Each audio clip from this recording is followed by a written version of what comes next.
for this rowdy house.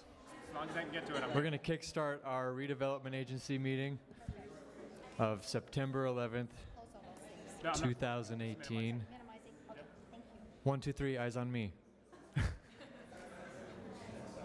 Thank you. All right. Thank you all for joining us today.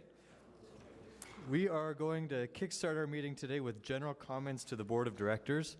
I have one comment card today, so if you're in the audience and would like to speak to us, please grab a green comment card, fill it out, and a staff member will bring it to me. But we're going to kickstart this meeting with a 2-minute comment by Tamara Wharton. So Tamara, if you wouldn't mind coming up to the mic. I have some handouts to pass out. May I? She right here, well behind. Yes. And while they're being passed out, this is a fascinating meeting because I used to be the air quality ombudsman with small businesses for DAQ. So, and on modeling, we draped data in color and showed it in a video. So there's a way to show impact. And we worked with the Space Dynamics Lab, so it was very interesting. Anyway, I'm excited that you're looking at air quality because we need clean air.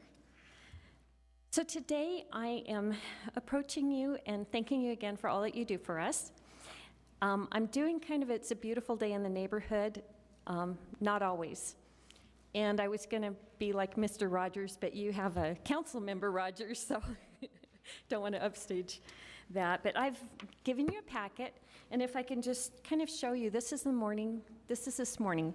So the first page is, you can see this is a homeless camp right there in one of the alleys either side of me. The second was, I don't know, something dismantled. The third is lingerie in the bushes. The fourth is, behind me is a man that I didn't even notice, and then he started moving, and he was sleeping in the alleyway. And I asked if he's okay, and he said he was. But and the sixth one is my neighbor.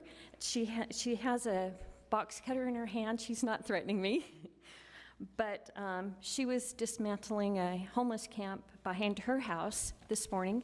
This was not planned. This is just my neighborhood, and so she was behind her house, and she met with the business owner or the business employee, and he was helping her dismantle that.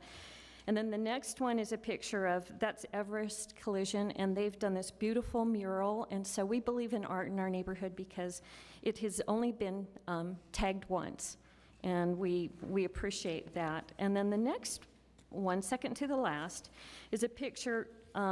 We've had so many problems and so much crime and such threat in our neighborhood that my neighbor has put her mailbox, nailed it to a tree in front of her house in the park strip so that no one will, because people were sleeping in behind her house. And the last page is sadly a woman that's on the street. And we're seeing this constantly. I haven't slept well for a long time because we're managing our neighborhood. We're working hard. Since I talked to you just recently, my neighbor was beaten. He went in the backyard to stop someone from urinating in the alley, and he was jumped by 3 people, and he was brutally beaten, and his orbital bone was broken. There was an assault the next week on our corner, and we had to have 5 officers there. And that same week, my same neighbor dismantled a homeless camp behind her house, and then a tree fell on me, 4,000-pound tree fell on me, so I've been busy after my fire. But what we would like to do is to do some sort of surveying of our alley. And because we are now to be, hopefully, a CRA area, we would like to know if, I checked into gating the alley. We wanted to know if we can gate it so that we don't have through traffic. And we were told that that's not allowed by the city. So we wanted to know if we could be an experimental area for you because we have to have 80% of homeowners in agreement, and we definitely want to do this. So if we can to prevent, thank you. If we could look at that, it costs $248 just to get a closure, and a closure isn't even allowed in our community. So if you would look at that, I appreciate it. Thank you. Thank you for your comments. I think we have a follow-up question from our vice chair. We do. Oh, it's written on here. I just wanted to know your address. I could kind of orient myself. Okay, I live at 1487 South Edison. I'm the house that had the big fire, and I've been working on that for the last year and a half, going on 2 years now, and built a fence and tried to make my home safe, but we have people that are constantly moving in and trying to survive, and we understand that. Thank you very much for your comments. Thank you, and if you need anything from us, please work with us, please talk to us, or come and do a tour if you'd like. Absolutely, thank you very much. And I don't have any more comment cards, but I did receive an email from George Chapman, which I forwarded to the board members for your reading pleasure. All right, we do not have any public hearings today, so we are moving right along to item C1, which is an update from Danny Waltz and David Artega on the Utah Theater redevelopment project. How are we doing today? Doing great, thanks. Great. You want to kickstart us, Danny? I would love to. This item is in response to a written briefing that we actually submitted as part of our August packet. Due to time, obviously, we were not able to address it then, and we understand there might be some questions from the board. Just a little background on the purpose of the briefing. We provided that as an informational item for the board. Obviously, there's a lot of interest, and we have received a lot of questions from board members regarding the status of the Utah Theater project. So we thought it'd be helpful to provide that update and that memo. It was really just to kind of give a sense of where we're at in terms of the property, the agreement we have with the developer right now, what the agency has done over the past year and a half plus, as well as some of the other studies and information that has been done on the property. So what we hope to do as part of our next steps is we are working with the Downtown Alliance, who is putting forth a survey regarding the theater, putting information out along with this memo, and doing that in conjunction with Preservation Utah, just to gather some public input and sentiment in terms of the theater and the project. And we hope to use that, as well as all the information that we have gathered, and start determining what our next steps are and sitting down with Hines Development as we look at the property. So, David, do you have anything to add I think you on top of covered it that? all. Hines Development is here, just so you guys know. Do you have a timeline for the survey with Preservation Utah? We are hoping to get that. Do you know the exact? Yeah, we're looking at getting it out October, first 2 weeks of October. With results by end of year or what? Results before end of the year, right? We would like to have it before Okay. November. Great. Board member, It would be out for 2 weeks, and then we would get the results back and process them. It would take us about 2 weeks, so yeah. great. Thanks, David. Board members, do you have any questions on the Utah Theater update? Nothing? Andrew? Thanks for being here. And in my short reading of what I was presented and the scenarios, they all looked unfeasible. Is that accurate? Not a matter of what's Financially unfeasible? Yeah, financially feasible is the question. Obviously, you can do anything if you're willing to pay for it, and that's part of the issue, is to what extent would that cost be, what would you save, and how would Well- that be structured? And those are all based on saving the theater in some capacity? Right now, yes. Okay. Including seismic and everything else that goes along with that. My question for you in the staff report, tell me if I'm wrong, I thought I read that there weren't enough historical items in the building to really call it historic, right? Correct. So that basically says that we're at ground zero unless it comes back with the study that you're talking with the preservation, right? Yeah, and that's really kind of one of the purposes of the survey, is also just to get that information out there in terms of the theater itself is not historic. There's just not enough characteristics remaining in the building to have it qualify as a National Register for historic structure. So that was number one. Number two is just kind of put out there the information of, if you were to preserve the theater, what would that potentially cost? And as you read in the memo, the seismic upgrades are something that has not necessarily been addressed specifically in some of those reports, so we think that that's a significant question mark that would need to be explored further. And then also, a lot of the cost estimates that are provided in the report do not call for restoration of the theater as much as just preservation of what's left. And those are two very different things in terms of just preserving what's in place versus actually trying to restore what was once the theater. And if you were to go that route of trying to preserve and recreate that, those costs would likely be even higher.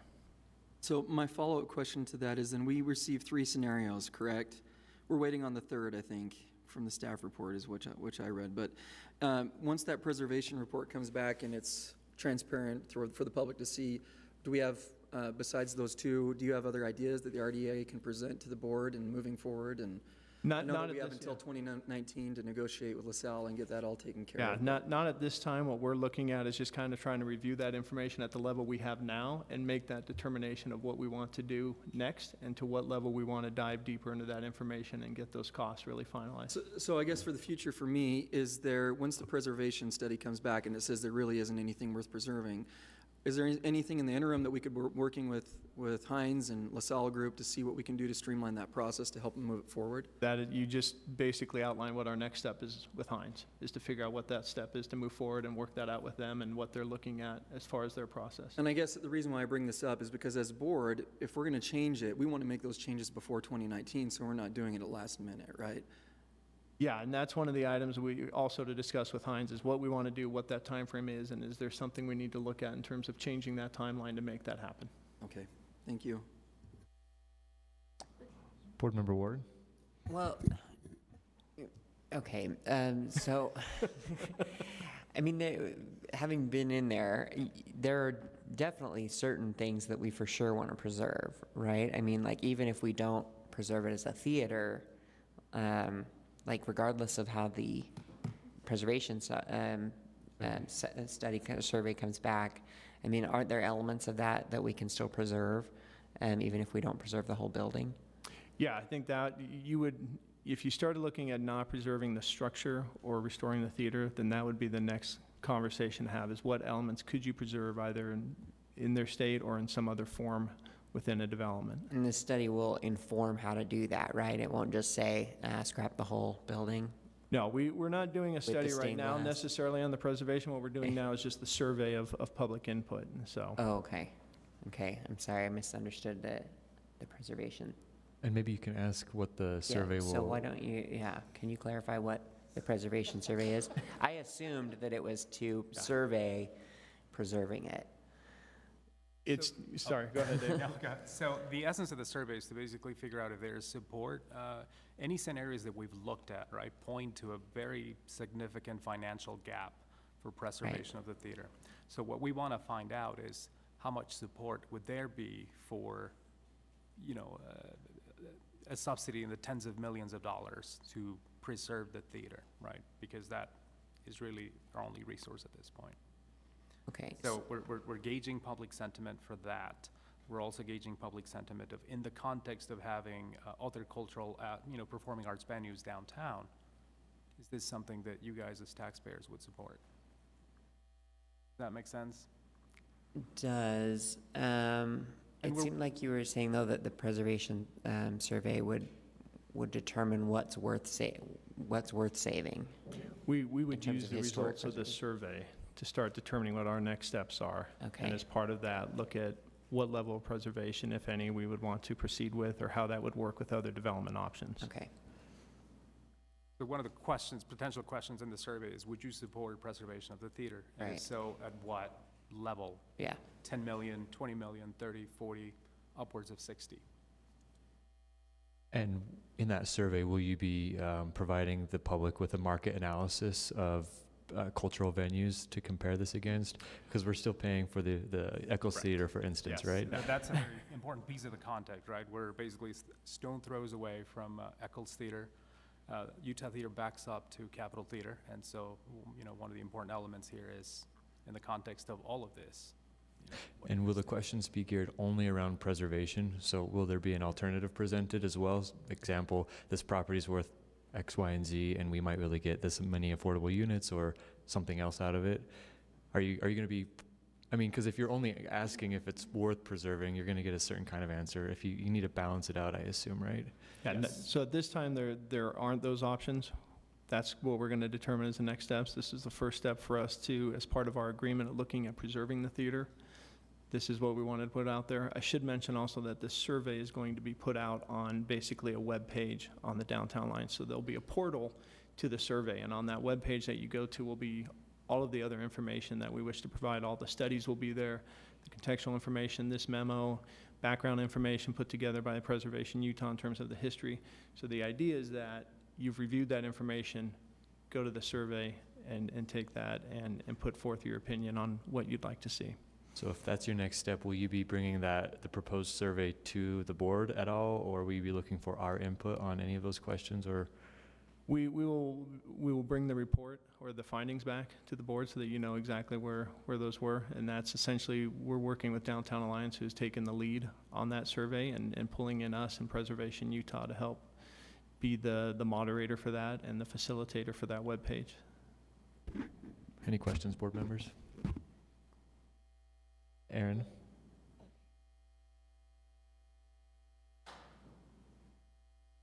Amy, do you have anything on this topic? No, You good? I think so. Just to provide a little bit of background, the current agreement basically stipulates two things. We're going to do our due diligence on what it takes to preserve the theater, and we're going to try to figure out what can be built next to the theater. And so that is, when Danny mentioned that, there's limited options that we're looking at, that is it, because that's what we're contractually obligated to do. I see. Thanks, David. All right, thank you for that information. We're going to move on to item C2, which is Block 67 CRA adoption timeline. We've got Danny at the table again, followed by our new Deputy Director, Jill Wilkerson-Smith, and Corinne Piazza, Project Coordinator. Welcome. Thank you. All right. I'll kick this off just real fast. In July, the board approved the survey area for the Block 67 project area, and moving forward with looking at that as consideration for a CRA project area. One of the items that was addressed at that point was the preference for returning to the board with the timeline for creation of that project area. And then also there was discussion around the RDA serving as facilitator for conversations between the developer and the Japanese American community. So having said that, I will turn it over to Jill to discuss the timeline, and then Corinne is here also to answer any questions on where we're at with the facilitator process. Thank you, and thank you, Chair. You have before you in your memo a timeline that we put together last month for what we anticipate the steps to be for creating the CRA for Block 67. I don't want to hit up on all the highlights, but just to let you know that we are obligated to provide the RDA board and the city council, we're obligated to transmit the CRA plan by the end of the year. So all the steps that line up to the end of the year are based on that. And one of the things that you have asked us to add into this process that's not in this schedule, but we need to add, is that we are going to hold a series of facilitated meetings with stakeholders on Block 67 and the developer. Corinne is actually lining up some meetings this Friday to meet individually with groups, and then a large group meeting will occur between now and October. And then once we go through that process, we will submit the CRA plan and the budget to the board and open up the public comment period. That would probably be sometime in December. And then in the early year, January or February, we will proceed with adoption. Everything goes well. So really the two variables in this process are to see where we go with how far we get with this facilitated process, and whether or not we need to have additional meetings, which could push that timeline out. As well as we are going through a financial benefit analysis right now. We've just gotten our consultant on board to dive into the numbers, and so they're starting that process as well.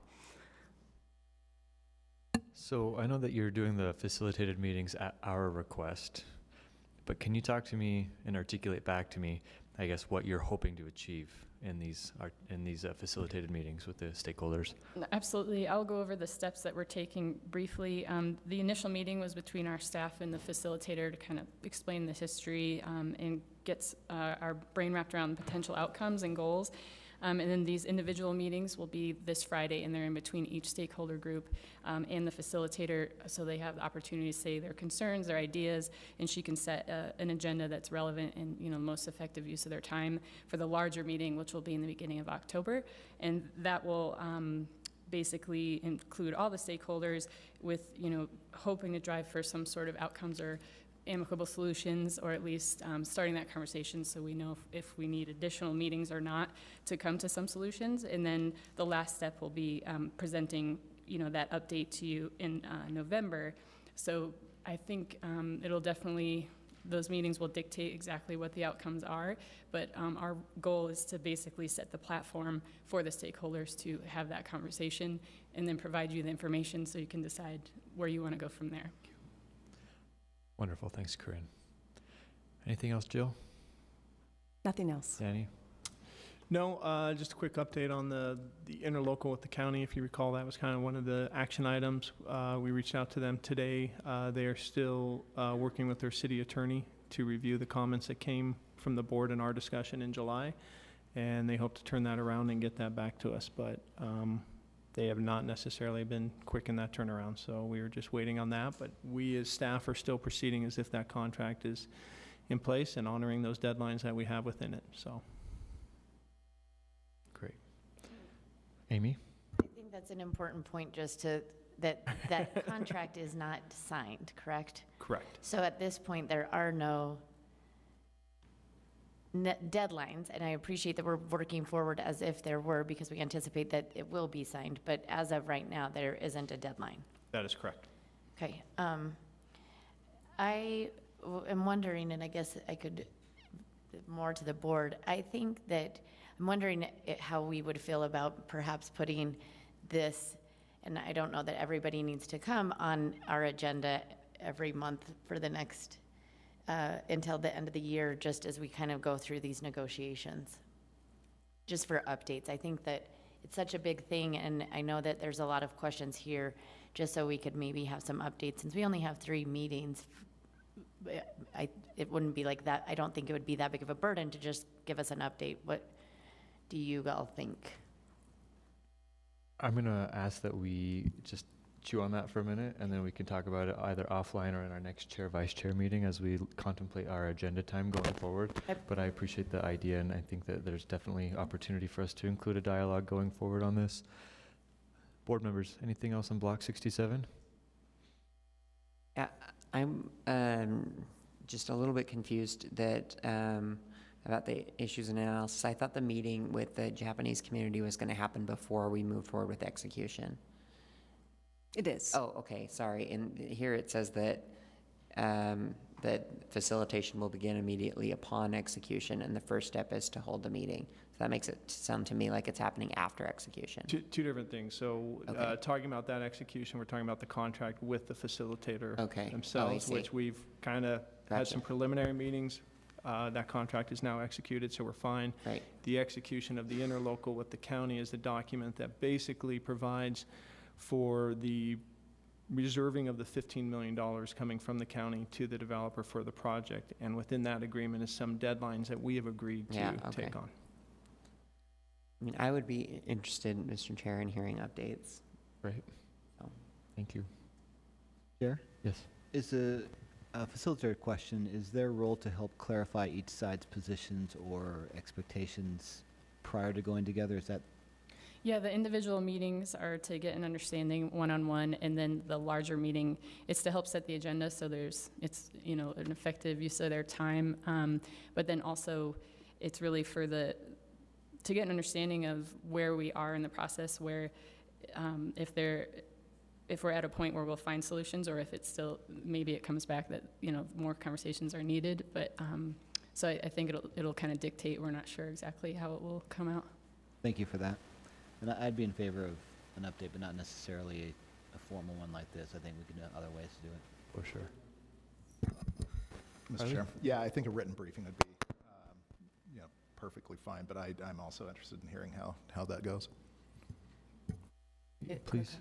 So, and this is probably just for the board as well, but if, I know all 3 of you were there, we had a meeting with leaders from the Japanese American community, with the Ritchie Group, with the mayor, with us, with staff, and I want to say that it seemed that was very productive. So I hope it was anyway. It seemed from our standpoint anyway that it was productive to kind of have those conversations moving. So I hope that this facilitator will also, that's her job, so I would hope so, but And I be able to have those conversations. It seemed very helpful the first time we did it, so. And she said her ultimate goal is driving for, a tangible outcome, but to be aware that, that might take more time. Would you mind sharing the agenda once you receive it with the board and then ongoing updates informally? I think that would be really helpful. As you can see, we all have a real interest in this item and want to make sure that we're on top of it. So if you could share as much as possible with us, that'd be appreciated. Anything else, board members, before we move on? Okay, great. Thanks, you three. Thank you. We are on to item C3, which is the pricing terms for property located at 550 North, 300 West. We have Kara and Danny with us. Yeah, just while Kara's getting settled, I'll tee it up. This is to discuss the Marmalade development, 550 North, 300 West. This is essentially a resolution approving allocation of a part of the purchase price that we would receive and a write-down to offset the cost for finishing the installation and construction of the storm drain. So this is a contract provision we have with the developer right now. This is essentially the housekeeping item of finally getting around to funding that obligation. And so this is a resolution where we propose doing that with a land write-down to the developer and have them do it as part of their project. Thank you, Danny. Board members, any questions, concerns, thoughts, ideas with this? Just a timeline, once this is approved and finished, what is their timeline in breaking ground? They're anticipating breaking ground the end of October, beginning of November. Okay, great, thank you. Great. Well, that was easy. We're moving right along. And it looks like we have another public comment. No. Okay, great. Thank you. Never mind. Now we are on item, unless you have anything else to offer. Just whether we could take action on the resolution. Oh, excuse me. My bad. I move we approve the resolution, Mr. Chair. It's been moved by Board Member Rogers and a second by Board Member Johnston. Any discussion? All in favor? Aye. That motion carries. Good luck. Thank you.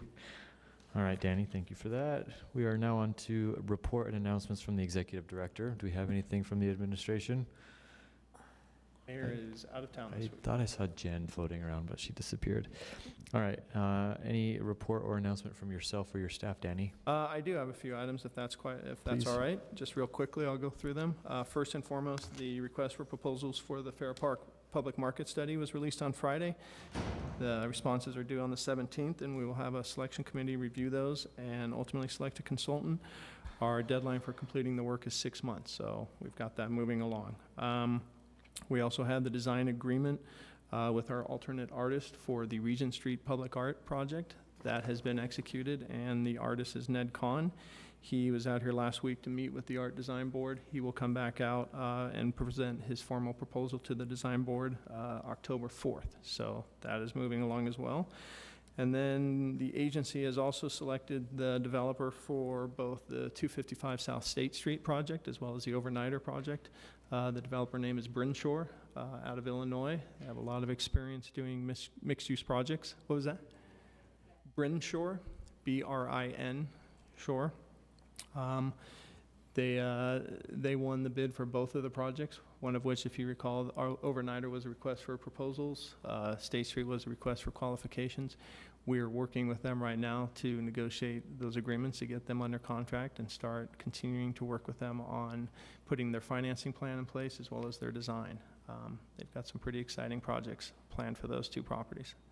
And then finally, just a reminder to everyone, Saturday, September 29th, is the Granary Murals event presentation. I believe Chairperson Kitchen, you were speaking at that. This is going to be a neighborhood event. We will provide a pocket guide and a map for people who want to take a tour of the area and see all of the artists and their work. They will be there. And then it is something that the businesses and surrounding property owners are really engaging, staying open later, opening up. We're going to have events, and we've done a lot of work to engage the community and keep those businesses informed. So that's something we hope is on everyone's calendar. Danny, can you talk to me about the 255 South State project and the proposal that was brought forward by Brinshaw? Yes. In terms of what they're thinking, they're thinking of a residential tower somewhere in the neighborhood of 14 to 15 stories. The unit mix is still being determined right now, but I think it was, off the top of your head, was it 100? Yeah, well, we can get you the information on that. But they're also looking at doing a first floor use with nonprofits, everywhere from a museum to a community group that provides music and instruments and lessons to underprivileged children, a food co-op user looking at the use for the Kramer structure. So it's a really interesting proposal that we're hoping actually comes to fruition and they can move it forward. Great. Just with you, when you said a nonprofit, it made me think of our desire to have a downtown school. So maybe a conversation with the school district might be worth. That could be something we reach out to. Yeah. And quick question on that: did they come to the table with financing? They did not. On State Street, it was a request for qualifications. So we did a slightly scaled down version of what would be a full-blown proposal, although they did get into some details with their proposal. That's why a lot of these items are still in flux.